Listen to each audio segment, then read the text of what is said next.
Setting up.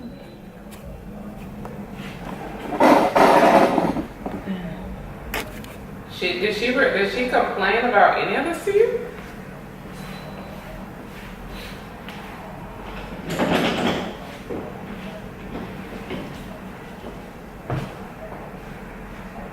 Nothing. She can gladly send in work orders to contact and get the work orders taken care of. Not scared to leave. Exactly. They be leaving when they see they're the only ones.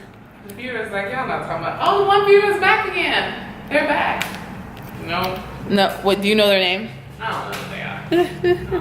I don't even know how to work this thing. I've never went live. Oh. They left, whoever they are. Oh. Slot. Okay. And.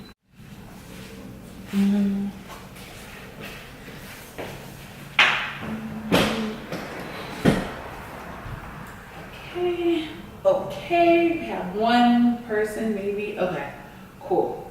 So that's how we can tell that now. Hey, Walker.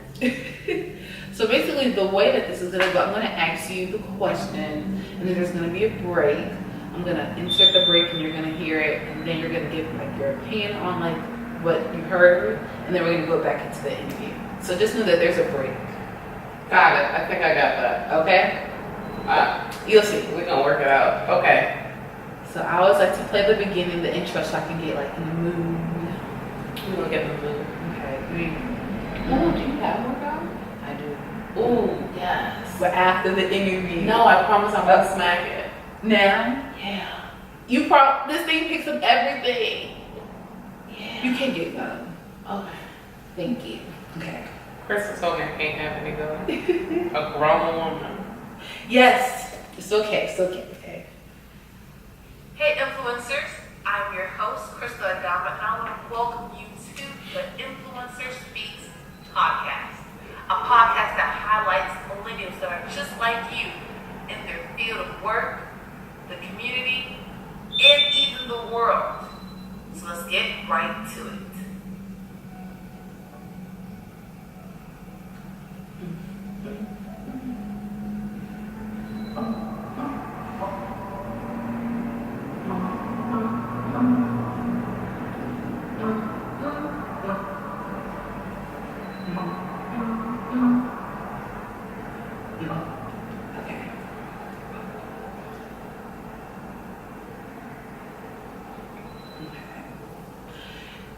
Welcome influencers. Welcome to another episode of Influencer Speaks. So I am so ecstatic, literally, to have this special guest, Joanna Oladiji. Hey now. Hey. How are you? I'm awesome. I'm That's so good. good. I'm doing great. How was work today?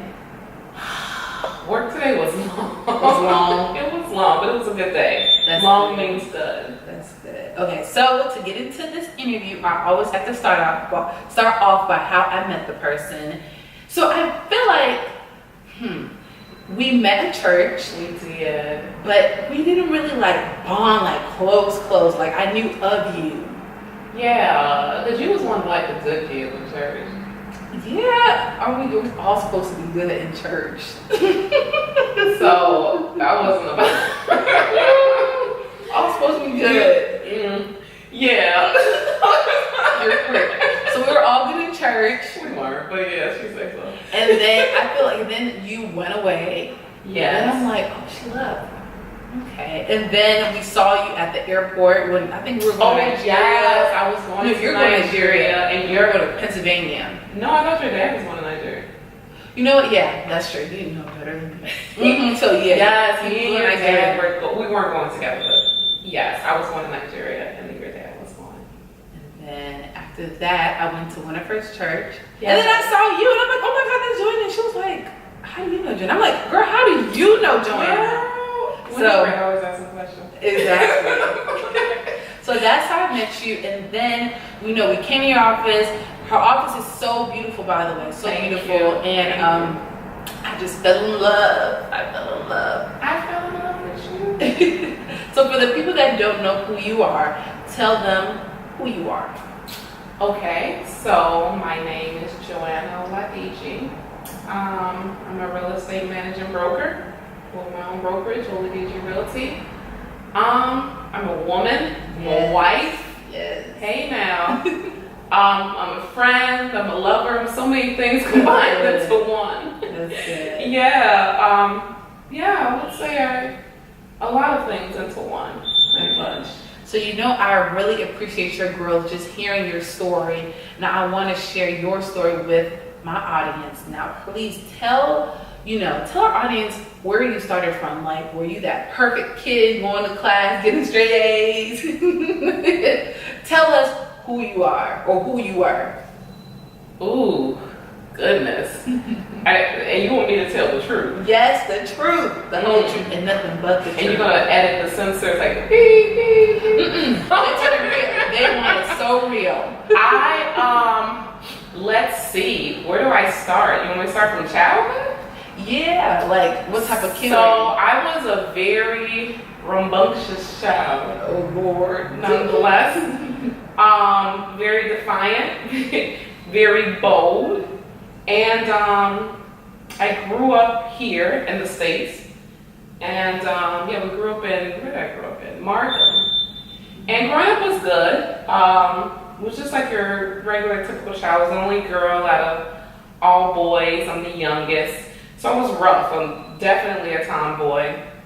Don't let the hair and lipstick move. Like, tomboy to the heart. Like my mom, she would say she prayed for a girl.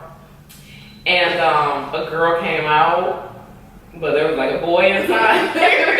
So I'm still that way. I just have to like put on this, I don't want to say it's a facade, but I definitely am trying to get more girly. But yes, inside to the heart, like a typical day will be like just doing boy things like that. So I have a masculine personality.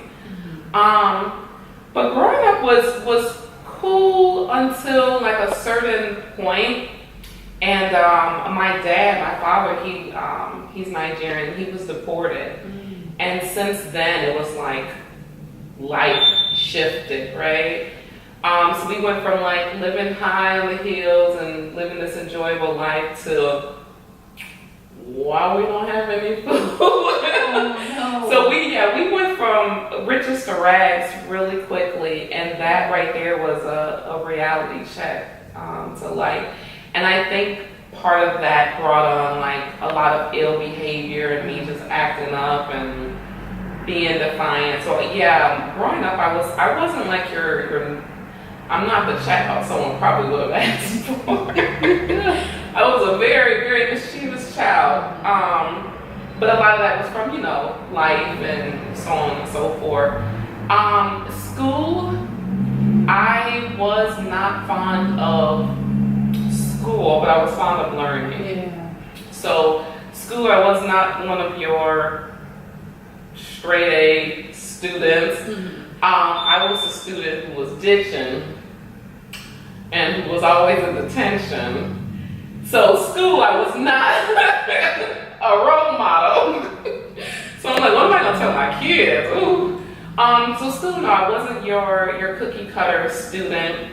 Like I tell people, my GPA was extremely low. High school, they were like, your daughter is not gonna graduate.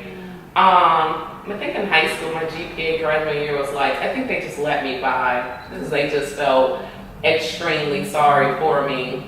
It was like maybe a 1.6 So or 1.5. Was it like you weren't trying, or you just No, didn't get it? I just didn't want to be in school. There's other things I wanted to do, like out, partying, having fun, living life. And I wanted to do what I wanted to do, to not include school. So, I did not like following rules or regulations or guidelines or procedures or anything that you put there. So that's one thing I really thank God that I did not have a desire to do like, crack or cocaine or something like that, because I had the personality of whatever I wanted to do, I was going to do it. And it was, everybody else just gonna have to either jump on a ship or jump off. Yeah. So I brought my mother quite a lot of gray hair, much gray hair. But it worked out in the end. It worked out in the end because she, as I got older, I remember she made a comment and was like, "Ooh, growing up, you were," well, I'm racist, but she said she was so happy that that was my personality because that type of personality is the type of personality that is needed to drive an entrepreneur. Mm-hmm. You can't be the norm. You can't think inside the box. You can't walk the cookie cutter life. So no, yeah, growing up was a little rough. It was split between U.S. and Nigeria. So yeah, I definitely spent it quite a lot on both sides. So yeah. See, I love hearing about your story because oftentimes when I interview people and when I talk to people, it's like everybody's so perfect. Oh no. You know, and the people that are like struggling, you know, they're kind of discouraged because like they don't hear their truth or their story being told. So. I thank God for expungements. And the fact that you can get all types of things taken off of your record in 2018. Okay. No, I was not a cookie cutter. I was either brought home like in someone else's car or in the back of a police car. So no, I was not your. It is what it is. No, not ashamed of it. I know a lot of times when people, come from a certain background and either they come into the church or they change or whatever, they don't want to always talk about it. Mm-hmm. No, I'm definitely not ashamed of it. It made me who I am, and I mean, I'm proud of it. I'm proud that I went through it. I know that life isn't all what you see. It's not all dandelions. There's some stuff out there. That's true. Yeah. Okay. So you said that, you weren't this cookie cutter child. Can you tell us about a specific like tribulation or experience or what you did that was Girl, we're gonna be here. We gonna be I don't know. Let me think of something I did. A lot of stuff, I think. So I went through this phase where I loved stealing cars. Oh wow. Yeah, it was a thing. It was fun too. I mean, judge me if you want, people. But yeah, I went through a habit where I was just fascinated with just stealing cars. And then going joyriding. Like, see a nice car, you take it, go out and have fun. Yeah, that paid back once I got older. Mm-hmm. Someone stole my car. That was like, I'm like, whose child is that? So yeah, I did. Yeah, anything you probably could think of, it's been done by me. Ditching, taking cars, doing stupid stuff. But I'm glad I got it out of my system. Yeah. Because now I feel like I'm like a chameleon. I mean, we were raised in the most poorest of poor situations. And then we were raised in the most lavish of lavish situations. So it's like I could fit in any type of way. I can relate to any type of person, whether it's someone homeless on the street or someone who's living in, Lake Forest. It's like I can really understand, where that person is coming from. So it makes a person less judgmental when they had a dynamic background as mine. Because, I mean, who am I going to judge? I understand. That's so good. So you were this, I don't know, I don't want to say, what type of child were you? I was interesting. Yeah, you were this interesting child. How did you find yourself into real estate? I went through a lot of, I went through a lot of jobs, many jobs. I worked everywhere from FedEx to UPS to Walmart to Kmart. Any and everywhere you could possibly think that a person can work, I did. I had a paper route, I worked at daycares, I did hair, I did everything. And it's like I did these things because I was trying to find my place. Well, all along my mom wanted me to just get a degree, get a 9-to-5, and I'm, you just listen to the show, wow, I'm not a 9-to-5 type of person. So how did I get there? I remember I worked at a carnival. I maintained a carnival stand. And, well, you know what? Back up a bit. I think what started me even wanting to even pursue a career initially was at first graduating high school. That right there, I had no desire of graduating. And a funny story is the dean of my school, he, oh, hey, we got some people. Yeah, we got some people on here. Finally. The dean of my school called my mom and was like, your daughter isn't going to graduate. And she's like, why? She was an angel. She was the exact opposite of me. I don't know what happened, where she went wrong with me. And then like, well, your daughter doesn't come to school. And she's like, no, she goes to school every day. It's like, no, she doesn't. So me and my mom made a bet because I was, you know, I like to bet on horses. I was a gambler. I did a lot of stuff. Just this. And so she came and she was like, I know you like to bet, so we're gonna make a bet. You promise me you can graduate from high school. I promise you I'll send you and your girlfriend anywhere in the world.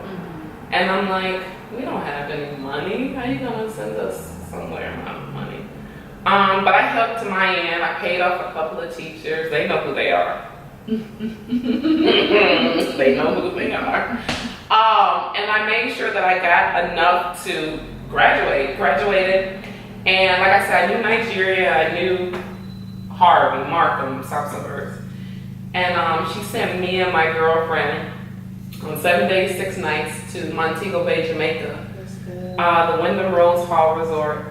And that was like an eye-opener, right? That, I feel like that activated the hustle in me, right? And so seeing that there was more to the world than just Lagos, Harvey, you know what I mean? It was like, I said, let me make sure that my goal is always to move in the direction that I always can travel. So that's where my addiction for traveling came. If there's anything I'm addicted to outside of shoes and fashion and makeup, it's definitely owning cars. It's definitely traveling. Like traveling is that. So fast forward to college and all university days. I was college hopping for a while. It's because I didn't know what my major wanted to be. I didn't know what I wanted to be. I didn't know what I wanted to do. But I knew in my heart that I wanted to do business. I knew that was like the goal. And I knew if I brought up to my mom that I wanted to do real estate, she was about to kick me out that house. So I got an associate's degree in respiratory, and I worked as a respiratory care practitioner at Northwestern Memorial Hospital, and I hated it. It was atrocious. She was proud. She got to brag. My daughters, you know, and I told her I was working my way up to do medicine. I wasn't working my way up to do medicine. I was trying to figure out how I was going to get out of that trap. And she was really happy, and I think my goal was to just make sure that she was happy, but I was living a lie.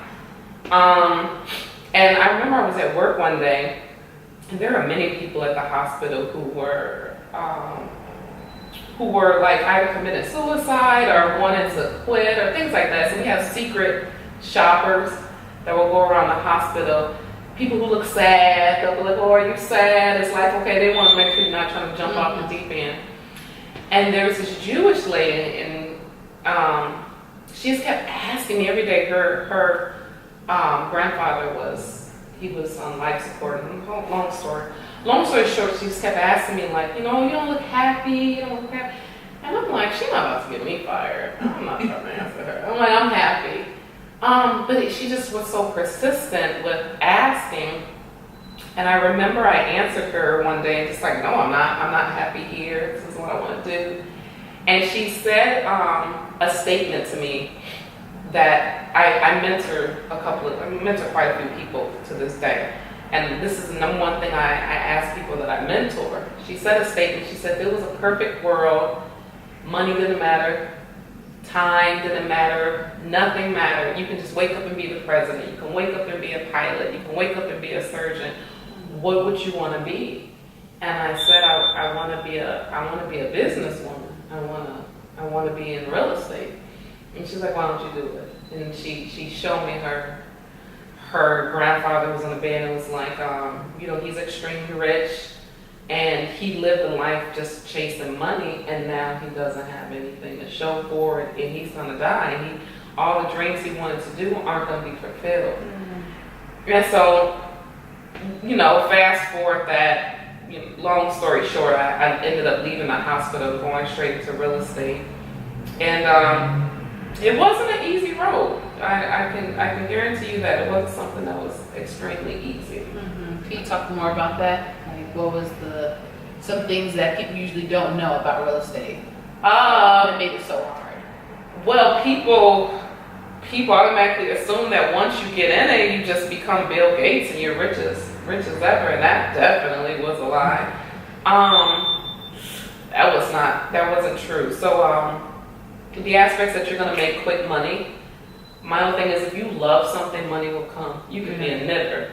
So you have to go into it for the passion of loving it and not the passion of trying to get money. Mm-hmm. Like real estate to me is, I feel like it saved my life. It's I was going down a bad path, and it definitely keeps you grounded. It's a bit of an addiction, so it's definitely a lifestyle for me. It's not just a job. Oh, that's good. Okay, so how many years did it take for you to start your own brokerage? So when I first started off, I was illegal as ever. I wouldn't advise anyone to do that. So I just woke up one day and was like, I'm a real estate agent.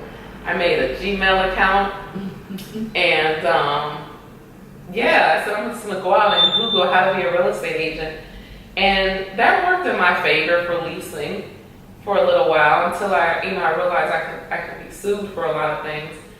So I would say I joined quite a few companies. I hopped around in a few companies. I would say I opened my first, it took me about a good 4 years, I believe, 4 to 5 to say I want to just go into it for myself. Okay. And that was a more personal decision. And I was with quite a few brokerages, and it was great, but I felt like a number. Okay. I always have a desire to learn more, especially if it's something that I want to know about. Mm-hmm. And I knew that at these brokerages, I couldn't get to the top. So I have ego issues. I always want to be at the top because it's crowded at the bottom. So I knew that I couldn't really get to the top if I was working under someone. So it just motivated me to learn. And what really catapulted that is there was one managing broker who me and him are still good friends to this day. And he just put me under his wing, and he didn't know that he was prepping me to open my own, but he just was showing me everything. And I just, kept a mental note of, how to run an office, things to do, what to do behind the scenes, and broke out and flew on my own. That's good. Yeah. Okay, so influencers, we're gonna go on break. You're gonna listen to this clip that is gonna gather your edges, and then we're gonna come back and discuss it, so stay tuned. So do we dance during this break? Do we have any followers? I don't think anybody's live. What? We got some people that joined. Yeah. Hey, King Eric. I'm acting like I know these people. Look at God. Look at some hands up. Praise Him. That's good. Okay, so, and then 22 minutes. Let me stop this. No problem. And then here's the clip. Those things. I get everything wrong. It's just that I can't recall it because once it's wrong, I'm moving on to the next thing. Dwelling on what you fucked up on is the quickest way for the next thing not to work. That's what she gonna insert that beat. Some people in the back know this. I was a breakout YouTube star in the first year, 2006. I decided that the right strategy was to leave YouTube completely and go to Vidler because Vidler offered me equity in their company, and I've left an enormous amount of attention. I named some random company. Short-term economic. He motherfucker, we don't Google it. So you. I lost when D-Rock finally came in my life 2 years ago. We started to try to build up my YouTube for the first time. I was saying I'm 40,000 followers in a world where I could have had millions if I just stayed the course. So I make mistakes all the time. He's pretty much saying I shouldn't have left. Yeah. To go to that made up company. Yeah, I because just don't give a fuck about my mistake. You don't know, but he said in his like previous interview because that company they gave him equity in the company. Oh. So he was like thinking about money first instead of trying to. Yeah, he would have made way. Yeah. Exactly. Okay. So that's what he's saying, like mistakes. Everybody else cares about your mistakes. If you're worried about your own mistakes, you've already lost.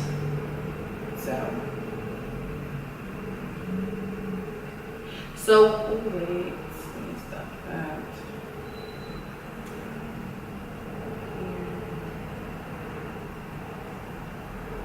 I also like background music. Cause my ADD. We ready? Yeah. Oh, I was like, it was You're fine. You're fine. thinking about butterflies. Ready? Oh wait. Oh, what happened? You deleted it all. No, I didn't delete it. It's not picking up the mic. Oh. It said mute. No. Is it blinking? It's red. Okay, yeah, that means it's on. I hate that. That's the one thing I hate about it. Like, this is about it's right. That's adorable.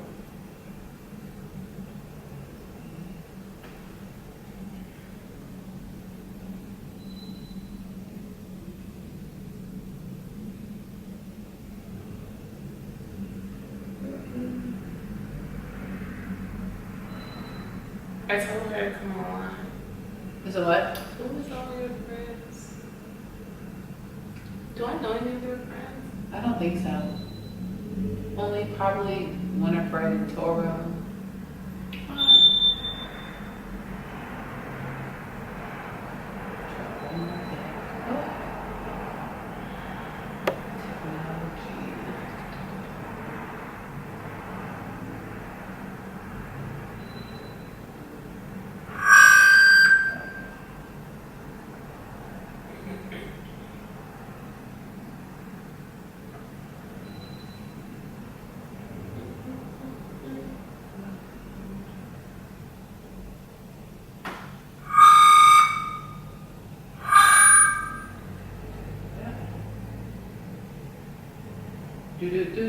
Maybe I think it's back on. Maybe back on.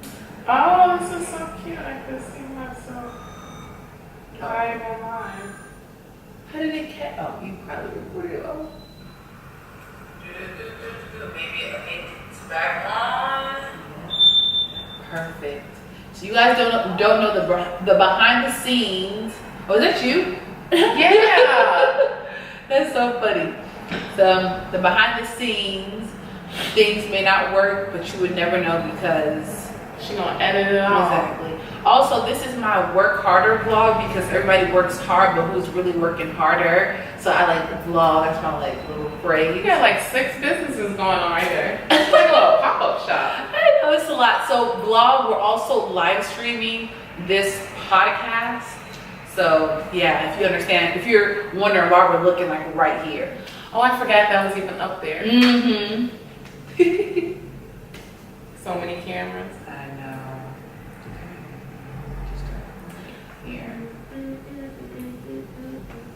So influencers, I really love that commercial because oftentimes we get paralyzed by our mistakes. We say, okay, we make this mistake, so therefore we can't continue on, we can't strive for more, or we just, I don't know, we just let our mistakes let us down or something. So I just really love how he said, like, nobody cares about your mistakes. Only the haters care about your mistakes. Only the spectators care about your mistakes. Stop caring about your mistakes and continue to work.